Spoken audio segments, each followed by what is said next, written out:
নিদিও মই মঞ্চলৈ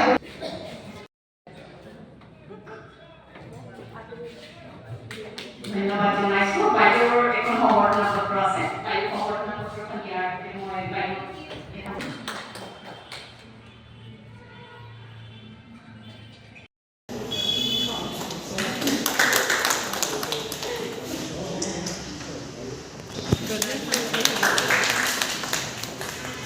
আমাৰ জয়গাঁও সাংবাদিক সংস্থাৰ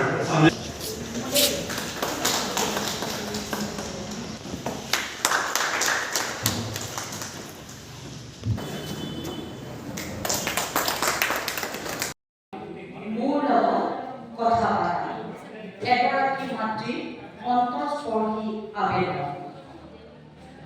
মোৰ লগত কথা পাতা কিবা এটা ক'বলগীয়া বহু কথা আছে, অলপ সময় মোক দিয়া। গোটেই দিনটো অকলে কোঠাটোত থাকোঁ, কেনেকৈ দিন পাৰ কৰোঁ কেৱল মইহে জানো। সময়ে সময়ে বোৱাৰীয়ে আহাৰ দিয়ে অৱশ্যে, মোৰ লগত কথা পতাৰ প্ৰয়োজন অনুভৱ নকৰে। ক্ষুধা নিবাৰণ হয় ঠিকেই, মনহে ৰিক্ত হৈ থাকে। মই বিচাৰোঁ নাতি নাতিনী শুনাবলৈ সাধু কবিতা, সিহঁতি আনন্দ পালেহেঁতেন, শিকিলেহেঁতেন নীতি কথা। আলহী অতিথি আহিলে শুনো মই কোঠাৰ পৰা তোমালোকে কৰা সুন্দৰ সুন্দৰ আলাপ আলোচনা। মন যায় মোৰ অতি ৰোমন্থন কৰিবলৈ, বৰ্তমানৰ পৰিস্থিতি বুজিবলৈ। সংযোগহীন কথা কওঁ বুলি নিদিয়া মোক কাৰো লগত অন্তৰ খুলি কথা পাতিবলৈ। কাকো একো ক'ব নোৱাৰি নিজৰ লগতে কথা পাতোঁ। কেতিয়াবা মানসিক সন্তুলন হেৰুৱাৰ দৰে উপলব্ধি কৰোঁ। নিশ্চয় ভাবা তোমালোকে কথা পাতিব নাজানো মই। পাহৰিলা নেকি পুত্ৰ তুমি অসম ভিত্তিক বা প্ৰতিযোগিতাখনিত শ্ৰেষ্ঠ বক্তাৰ পুৰস্কাৰ আজুৰিছিলোঁ মই? জানো মই তোমালোক ব্যস্ত, আশা আকাংক্ষাবোৰ কেৱল তোমালোকতেই ব্যস্ত। মোৰ মৰমৰ বোৱাৰী নাতি নাতিনীকো কোৱা অলপ সময় মোৰ সৈতে অতিবাহিত কৰা। কৰি আছোঁ এতিয়াও মই ঠিক প্ৰায় আশা, মোৰ অৱস্থাটো তোমালোকে এদিন হ'লেও বুজিবা। কথা পাতা পুত্ৰ, অলপ সময় মোক দিয়া, সেইকণ দয়া মোক কৰা, কথা মোৰ লগতো পাতা। ধন্যবাদ। আমাৰ মৰমেৰে দিয়া আমি প্ৰকাশিত অঞ্চলসমূহৰ এই মৰম তেওঁলোকে আমি আগবঢ়াইছোঁ। সদায় সপ্ৰতিভ হৈ থাকক, সদায় জিকি থাকক এনেকৈ। ইয়াৰ লগতে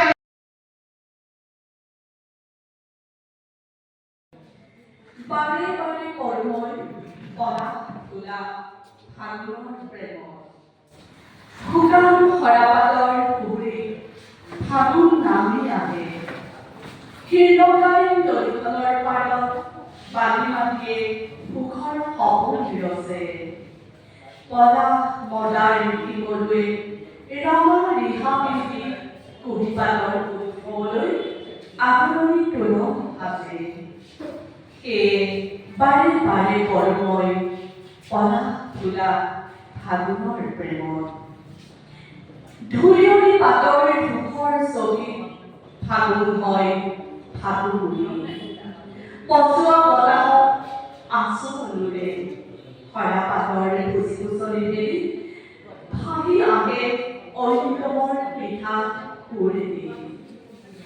ন কুঁহিপাতে বুকুত তোলে সেউজ অনুভৱৰ গুণগুণনি।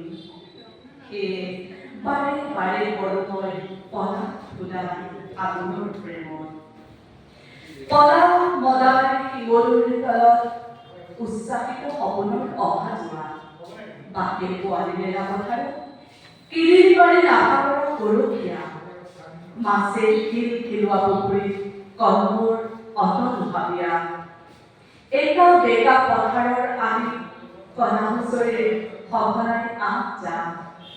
সেই বাৰে বাৰে কৰ্মই পলাশ ফুলা ফাগুনৰ প্ৰেমত তাঁতৰ পাতত বহি কণীজনী বা কাৰ কথা হয় আমিয়াই লুগালত দিবলৈ তাই ৰিবি গাজেগত সপোনৰ বুটা বাজে মূৰৰ ঘৰত কবৰ দেহত ফাগুনৰ মাতাল ৰাগি এটি গোমৰাগৰে গোমগোমৰে যেন মিঠা আপং এবাদি সেয়ে বাৰে বাৰে কৰ্মই পলাশ ফুলা ফাগুনৰ প্ৰেমত দিশা মুখৰ নিশাটিত ৰৈ যা পলাশী ফাগুনো এনাটি ৰৈ যা দিশা মুখৰ নিশাটিত ৰৈ যা পলাশী ফাগুনো এনাটি ৰৈ যা নিমন্ত্ৰণ এইবাৰ বিহুত ইয়ালৈকে আহিবা আমাৰ গাঁৱলৈ তুমি আহিবা বুলি ধূলিমৰি বাটটো কৈয়ে থৈছোঁ সেউজীয়া পোছাক পিন্ধিবলৈ পিছত নহ'বলৈ বৰষুণতো গাঁৱৰ বোকাছে বৰ গৰমীয়া তুমিতো নাজানা চৰকাৰেও পাহৰি আছে আদিবাটত সিঁচিবলৈ শিলগুটিৰ ফচল এতিয়াও পিছে ইয়াত শেষ হোৱা নাই ধূলিৰে ধূলিৰ ৰিপৰ্ট চৰণীয়া পথাৰত উদঙীয়া গৰুৰ জাক গোবাত মানুহৰ গাত একোকে নিচিনি আকাশমুখী হৈ শুই আছে চিৰাল ফটা উদং পথাৰ চাকৰ পক্ষীৰো আকাশত হিয়ালি জিৰালি কাটৈ নদী বিল পুখুৰী সকলো পৰা তথাপি সৰ্বত্ৰ বহা বহাৰাণী গছবোৰে পিন্ধিছে কোমল সেউজীয়া ফুল মেলিছে কপৌ এই গছতো নাহৰৰ ৰঙা তুমি বসন্তৰ আগলি বতৰা বাগিচাটো এটি কলি দুটি পাতে ভাৰিছে জাৰিছে সাৰ পাই উঠিছে লক্ষ্মীহঁতৰ পুজৰ ওপৰত বাটত দুবৰি আমুল মূল কেঁচা পাতৰ বন বাজি উঠে উলাহৰ মাদল প্ৰতিটো সন্ধিয়া বিৰাট লৈও ধমকীৰৰ অস্তাচলত উবেলি এইবাৰ বিহুত ইয়ালৈকে আহিবা আমাৰ গাঁৱলৈ চাবা কিদৰে ফুলে সুগন্ধি পদুম বোকা সময় দেখিছে এইবাৰ বৰ বেয়া ৰঙা হৈ ফুলিছে দেশৰ সীমা আকাশখন হ'ল মদাৰৰ ৰঙেৰে ৰঙা সম্প্ৰীতিৰ এনাজৰী ডালত ঘূনে ধৰিছে আমাৰ গাঁৱতো ধৰিছে সমতা সংঘৰ্ষৰ ডলা হাত বিহুত নাচিবলৈ আমাৰ গাঁৱৰ ডেকা পখা বহৰি গ'ল এইবাৰ হাতখনত বৈ থৈছোঁ সম্প্ৰীতিৰ নতুন কবৰ তোমাৰ মোৰ আৰু বহুতৰ বাবে হ'লেও হওক এইবাৰ বিহু দিনেই উৰুকা তথাপি আহিবা কোনো নাথাকিলেও আমি নাচিম বৰদলৰ উদং চাপৰি নাচোনত উঠিব কপি হিংসাৰ মজিয়া এজনী লিখা অসমত এখন প্ৰথম কিতাপ হাতৰ লোৱা আকৌ অসমৰ নিজৰ হাতৰ ঘৰ আমাৰ হাতৰ আখৰ এই কিতাপখন আপুনি চাওক দেখুৱাই দিছোঁ মই এনেকুৱা ইয়াৰ পৰা চাওক শিৰোনামৰ পৰা গোটেই কিতাপখন শেষলৈকে সম্পূৰ্ণ হাতৰ আখৰ প্ৰকাশিত আৰু প্ৰকাশ কৰিছে অসমৰ আগশাৰী প্ৰকাশন পদবতাই এইখন প্ৰত্যেক বিদ্যালয়ৰ লৈছিল এই ল'ৰা ছোৱালীক আখৰ দেখুৱাবলৈ কাৰণ মই আখৰ কল্পনাত লিখিছিলোঁ আৰু এই আখৰ বিদ্যালয়খন হাতৰ আখৰ লিখা অসমত তাৰমানে আধুনিক ৰূপত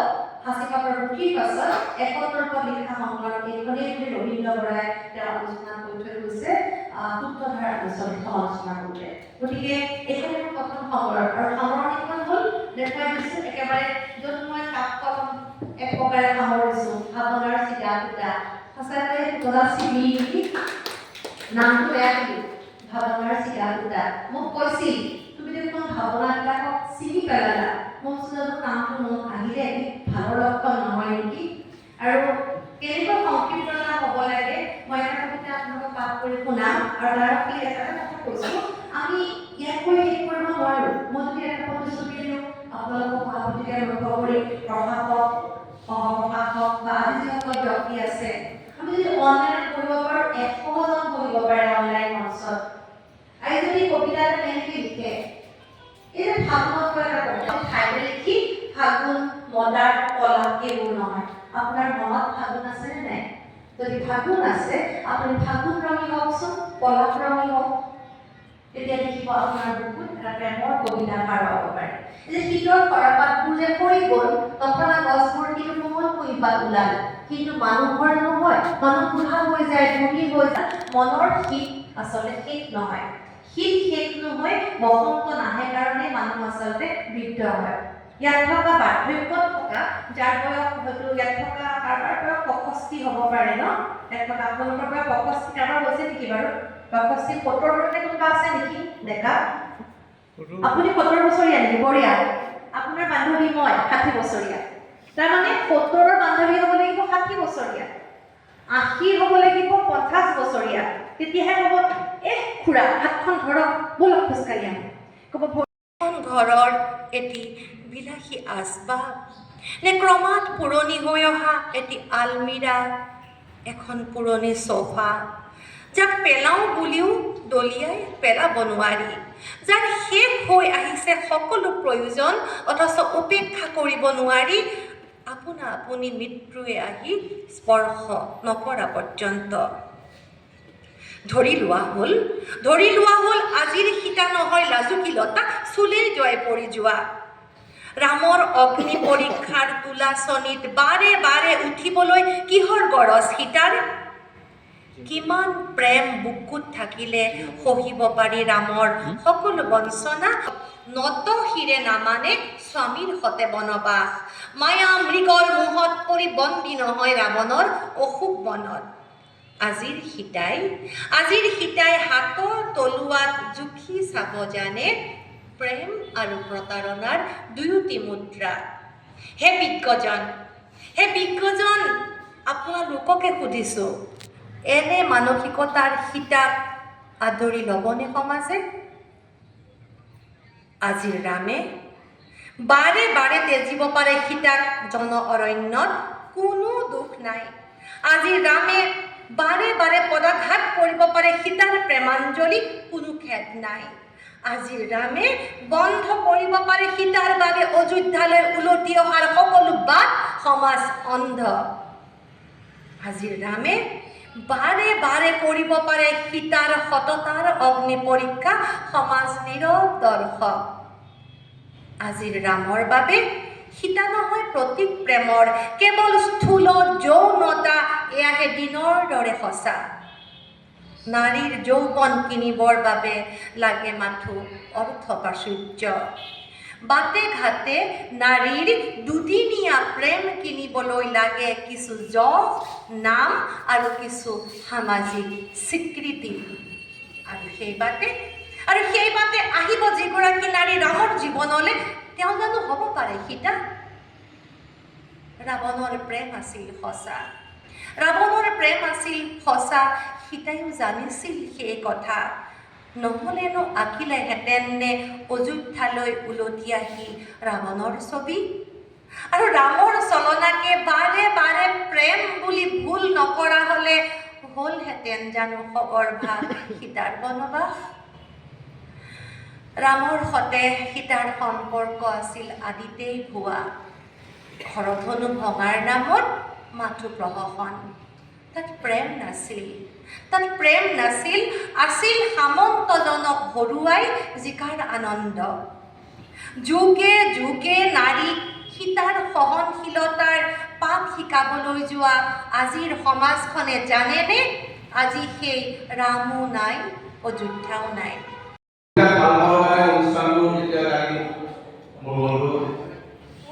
শংকৰদেৱে কৈছিল যে অনুষ্ঠানটোত আহিব মই ঠিক আছে আহিম কবিতা এটা গাব লাগিব কিন্তু কালিৰ পৰা মোৰ মনটো বৰ ভাল নহয় এটা বিষয় লৈ পেলাই খুব ইয়াত উলিয়াই আছে মই পুৱা এটা কবিতা লিখিলোঁ মই সৰু দুটা কবিতা গাওঁ পুৱা এটা মই কবিতা লিখিলোঁ কালি এটা অসমৰ হৈ যোৱা ঘটনা দায়বদ্ধতা উত্তৰ প্ৰতি পিতৃ দায়বদ্ধতা পিতৃৰ প্ৰতি উত্তৰ দায়বদ্ধতা এটা বিষয় লৈ মোক আমনি কৰি আছে সন্তানটোৰ কথাও চিন্তা কৰিছোঁ উঠি অহা সন্তানৰ কথা চিন্তা কৰিছোঁ উঠি অহা মই পিতৃসকলৰ কথাও চিন্তা কৰি মই এই কবিতা এটা পুৱাই কালি মই ৰাতিপুৱাই মানে লিখিছোঁ মোৰ কবিতাটিৰ নাম যৌৱনিকা। জীৱনৰ বিৰলি বেলা বন্ধুজনে বন্ধুজনক সুধিলে, কেনে আছা তুমি? কুশলে থাকে। পুনাখন ডাঙৰ মানুহ হ'ল, ব্যস্ততা বাঢ়িল। মোৰ ভুলৰ বাবে কি জানি জীৱন আঁতৰি গ'ল। মোৰ জীৱন নামৰ যৌৱনিকা পৰিৱৰ্তন। পুনাখনক এবাৰ চাবলৈ মোৰ মনটো ব্যাকুল হৈ আছে। মই তাক মাতিছিলোঁ, সি দেখোন নাহিল। ওহ, কি আচৰিত! কথা কৈ থকা বন্ধুজন বগৰী স্বৰ্ণ বন্ধ হৈ গ'ল আৰু বিশ্বভাৰতী গানটো বাজিব। এই মোৰ শেষ গান, মোৰ জীৱন নাগ সেই ৰাণী কইনা ঘৰমান। মোৰ জীৱন নাগ সেই ৰাণী কইনা ঘৰমান। ধন্যবাদ। এইটো মোৰ প্ৰথম কবিতা। আৰু সিদিনা বেলেগৰ নাপনি নীলিন্দা আহিছে। নীলিন্দাৰ আহত মই নীলিন্দাই কৈছে তই এটা কবিতা গাব লাগিব। মই খুব সৰুকৈ এটা কবিতা লিখি লৈছোঁ।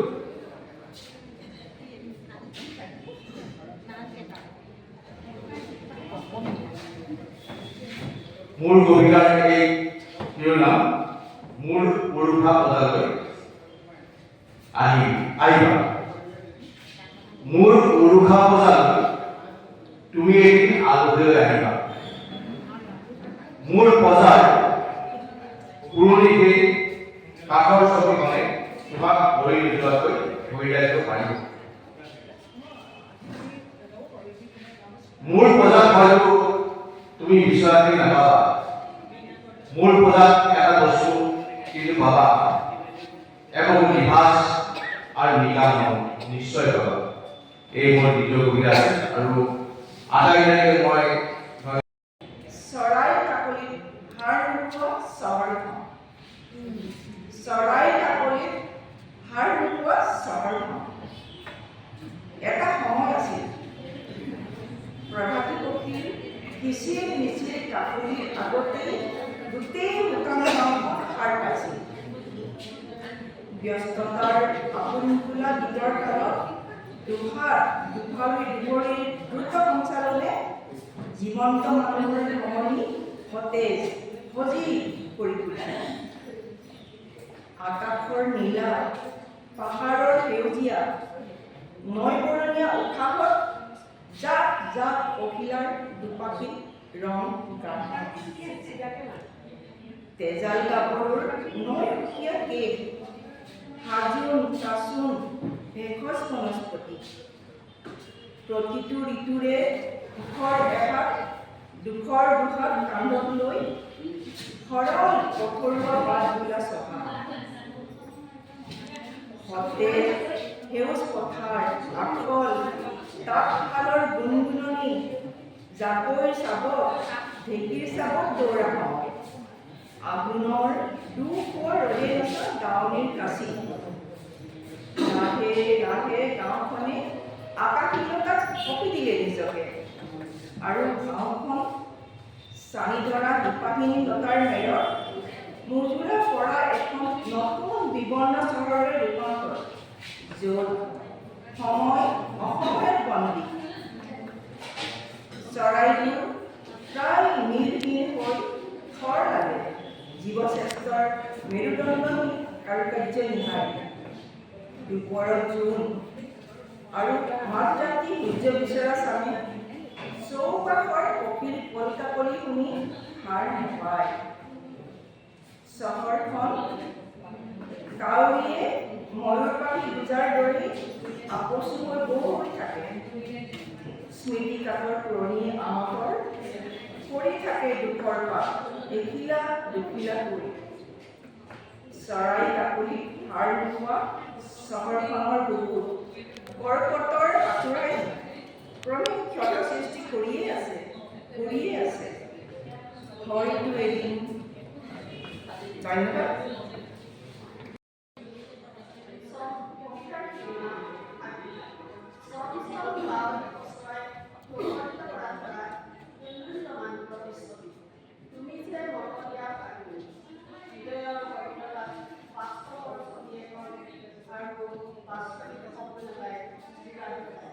অনুভৱৰ কেম্পাছত তোমাৰ এই ছবি আঁকিব খুজিও মই থমকি ৰৈ যাওঁ তথাপি যদি মোৰ প্ৰিয় ঠাই তোমাৰ তুলনা মোৰ বাবে অস্বীকৃত সময় স্বপ্নৰে আবৃত পথৰ ৰাতি তথমাৰি দুপৰীয়া পৰা গভীৰ নিশাৰ ছবিয়াই আৰ্যৰ ৰং কলা জীৱনলৈ এটা মধুৰ ৰাস্তা ৰঙা তাৰেৰ চৌপাত ঠাকুৰ আমাৰ বৰপৰা যায় ঠাকুৰৰ মিঠা বৰ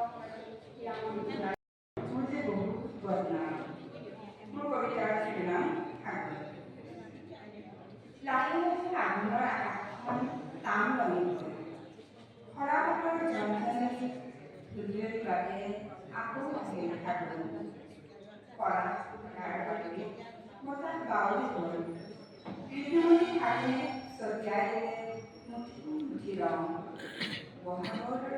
বহাগৰ দৰে আগুনৰ চেনিৰ ঠিকনা আগুনৰ বৰফত আম জাম পুষ্পিতা হয় ক'ৰবাত অচিন চৰাইবিলাক আগুনি আগুনৰ লগত ধুলিয়ৰি বাটে কলিৰ মনে মনে কলাকে ৰং চলিও বতৰীয়া শান্ত নদীৰ পলকত ফাগুন বিলাস গভীৰ গজনত খাৰ পাই শব্দৰ মাজেলা সন্ধ্যা নিৰ্মুখী পক্ষীও দিয়ে ফাগুনৰ বতৰা ফাগুনী মৰিয়াৰ সুবাসত ধৰি বগা ৰন্ধে ফাগুনৰ বাটে পোৱালি নাই বতৰীয়া পথাৰত পানীত থিয়হি ঘৰ এক কবু শ্ৰীহৰণে বৰকৈ সামৰি গৈছে তাই বহাগতে গাটো খোৱাৰ মন দূৰৈ পৰা আহি আছে চিনাকি সুৰে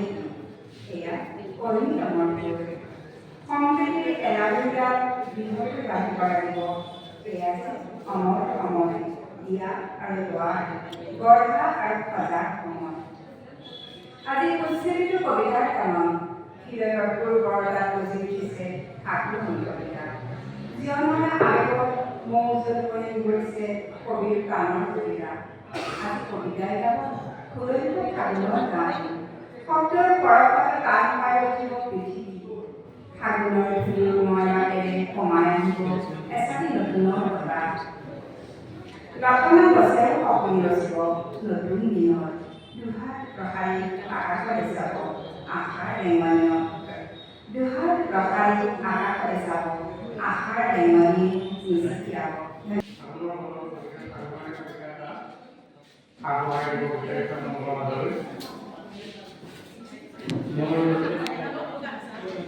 কবিতাৰ শিৰোনাম ফাগুনৰ সপোন ফাগুনৰ কি সপোন আমি দেখিব পাৰোঁ তাকে ক'ব বিচাৰিছোঁ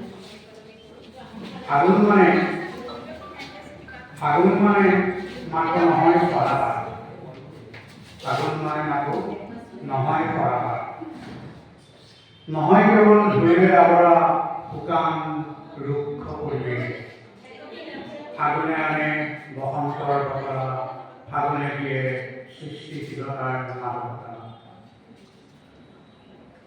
ফাগুনে দিয়ে গাভৰু দেহত সাতৰঙী সপোনৰ আবেগ জগাই তোলে হৃদয়ত অযুত ৰঙীন সপোন ৰাঙলী ফাগুনৰ উজাগৰি নিশা প্ৰিয়জনৰ ভাগত বিভোৰ কোনো প্ৰেমিকৰ বুকুৰ হুমুৰীয়া ৰৈ ৰৈ লাহে লাহে উঠি আহে দাঁত কচোৱা হৈ টোপা টোপে কৰে অশ্ৰুকণিকা ফাগুনৰ বৰষুণ হৈ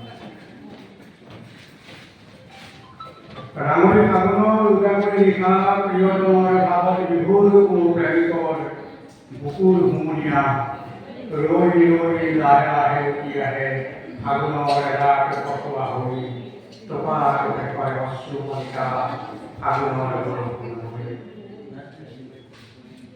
উদং হৃদয়ত প্ৰেমৰ মূৰ্ছনাটো দিবলৈ বিয়াৰে